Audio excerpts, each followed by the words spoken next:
মাঝে মধ্যে মনে হয় না জীবনটা বড্ড বেশি দ্রুত ছুটছে।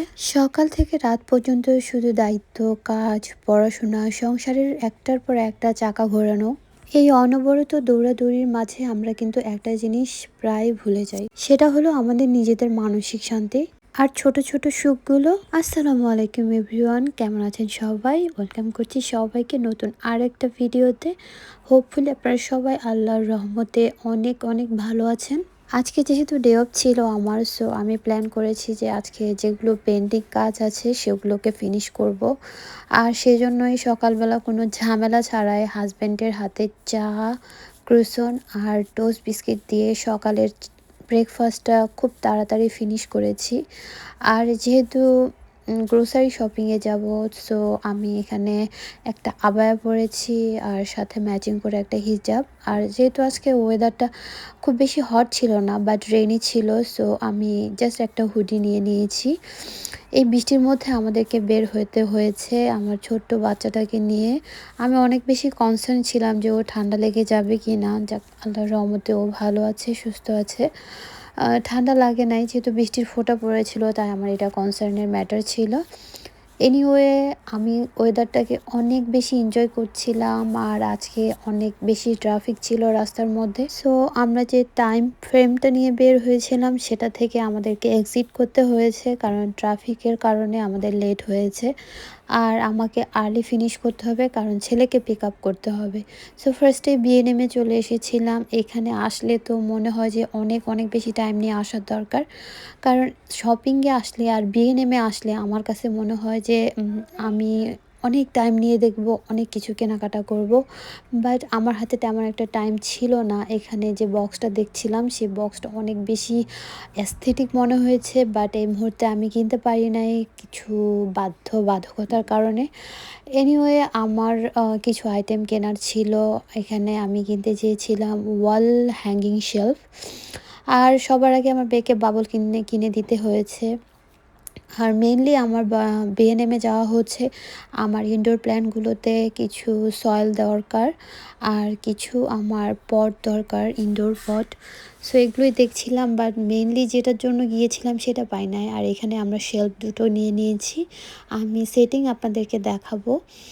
আর যে অনেকক্ষণ খোঁজার পরও পট পাই নাই, তারপরে আমরা এখানে প্ল্যান্ট সেশনে আসলাম। এখানে গাছগুলো দেখে মনে হচ্ছিল যে কিছুক্ষণ দাঁড়িয়ে থাকি, দাঁড়িয়ে থেকে এই ভিউটাকে এনজয় করি, এত আইসুদিং লাগছিল।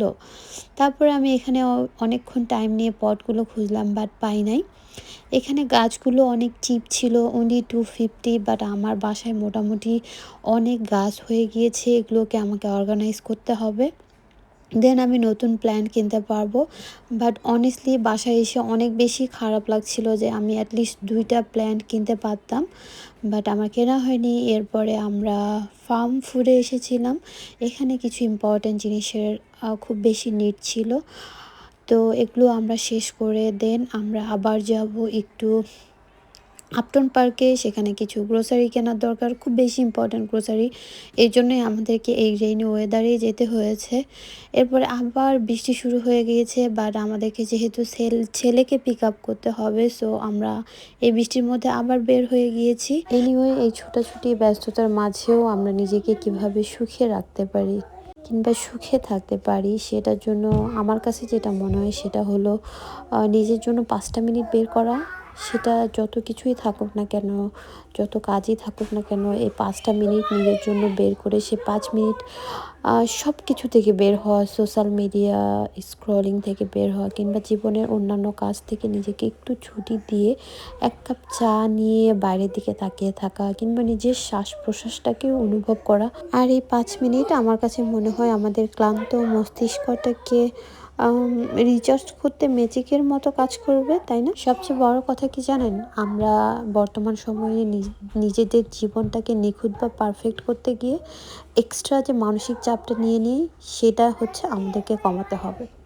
সব কাজ একসাথে 100 ভাগ পারফেক্ট হতে হবে এমন কোনো নিয়ম তো কোথাও লেখা নেই, তাই না? আপনি আমি প্রতিদিন যেভাবে নিজেদের সর্বোচ্চ চেষ্টাটুকু দিয়ে সব কিছু সামলাচ্ছি, সেটাই আমার কাছে মনে হয় যে যথেষ্ট। নিজের প্রতি আমাদেরকে অনেক বেশি সহানুভূতিশীল হতে হবে। নিজের জন্য সময় বের করতে হবে, নিজেকে ভালোবাসতে হবে।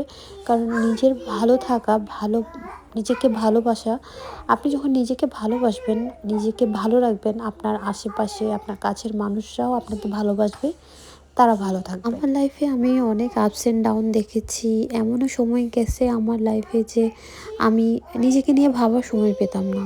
নিজের ভালো থাকা তো পরের কথা, নিজেকে নিয়ে ভাবার সময় পেতাম না। এই পৃথিবীটা আর এই পৃথিবীর মানুষগুলো সবাই সব কিছুই বড়ই নিষ্ঠুর। কেউ আপনাকে নিয়ে ভাববে না। কেউ আপনি আপনাকে না ভালোবাসলে কেউ আপনাকেও ভালোবাসবে না। সো এটুকু তো বোঝা আমার হয়ে গিয়েছে। তো আমি চাই আমার মতো যারা স্ট্রাগল করেছে, লাইফে স্টিল নাও স্ট্রাগল করছেন, এই স্ট্রাগলের মধ্যেও নিজেকে সময় দেওয়ার চেষ্টা করুন। কারণ আপনার যদি কিছু হয়ে যায়, কেউ আপনার পাশে আসবে না, কেউ আপনাকে দেখবে না, কেউ আপনাকে সহানুভূতি জোগাবে না। তাই প্লিজ নিজের জন্য সহানুভূতিশীল হন, নিজেকে ভালোবাসুন, নিজেকে ভালো রাখুন। নিজের ভালো থাকাটা অনেক বেশি গুরুত্বপূর্ণ। এই যে কাজগুলো, এগুলো মনে হয় যে আমার আরও এক ধরনের সন্তানের মতোই আমার মধ্যে কাজ করে। এদের দেখাশোনা করতে আমার অনেক বেশি ভালো লাগে। অনেক কথা বলে ফেললাম, তাই না? আর অনেকগুলো ক্লিপ নিতেও ভুলে গিয়েছি। তো দেশি ম্যাঙ্গো নিয়ে এসেছিলাম, সার্ভিং প্লেট, এই আর কি আজকে। বাট অনেকগুলো ক্লিপ নিতে আমি ভুলে গিয়েছি। তারপরে মেয়েকে ঘুমিয়ে দিয়ে এগুলো করেছিলাম। এর মধ্যে মেয়ে ঘুম থেকে উঠে গিয়েছে, তাকে কোলে নিয়ে একটু হাঁটতে হয়। ঘুম থেকে ওঠার পরে সে আমাকে চায়, আমার কাছে একটু শুয়ে থাকতে চায়। আর আমিও চাই ঘুম থেকে ওঠার মানে কিছুটা সময়, 10 থেকে 15 মিনিট আমি তার কাছে থাকি। সবার জন্য ভালোবাসা এবং দোয়া। আল্লাহ হাফেজ।